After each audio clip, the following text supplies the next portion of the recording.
Қайырлы күн, күндеріңіз сәтті өтсін. Бүгін сіздермен бірге өте дәмді, өте жұмсақ, нәзік, бар-жоғы 3 қана заттан жасалатын осындай сүзбелі печеньелер дайындайтын боламыз.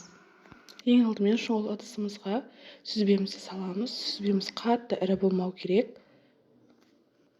Енді үстіне бөлме температурасындағы сары майымызды саламыз. Қантымызды қосып, жақсылап қамырымызды араластырып аламыз. Егер де блендер болған жағдайда блендермен езіп алсаңыздар болады. Мен вилканың көмегімен менің сүзбем майда болғандықтан жақсылап араластырып алдым. 1 шай қасық көлемінде қопсытқыш қосамыз.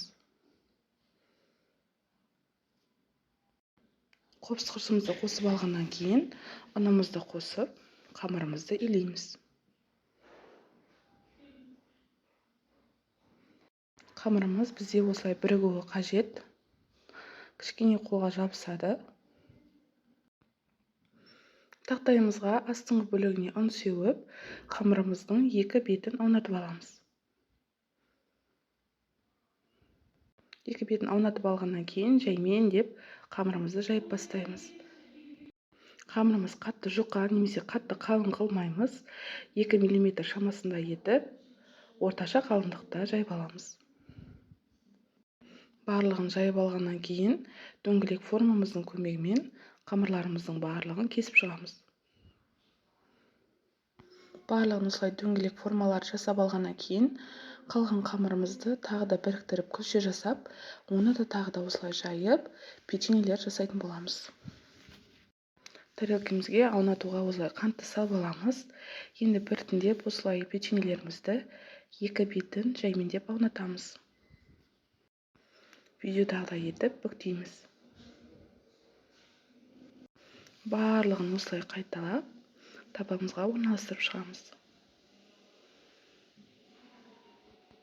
Дәл осы печеньені заказға пісірсеңіздер болады. Өте дәмді болып шығады және жасалу жолы өте оңай.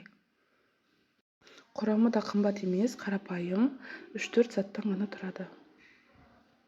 Барлығын осылай қайталап алғаннан кейін табамызға орналастырамыз. Бетіне ештеңе жағудың қажеті жоқ.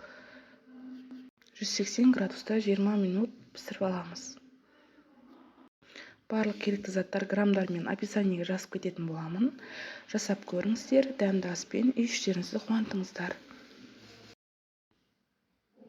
Егер де видео ұнаған болса, лайк, комментарий жазып қолдап кетулеріңізді сұраймын.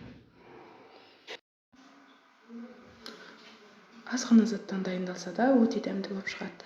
Сонымен қатар жасалу жолы да өте оңай. Ортасы осылай толығымен пісіп шығады. Жасап көріңіздер. Ас болсын.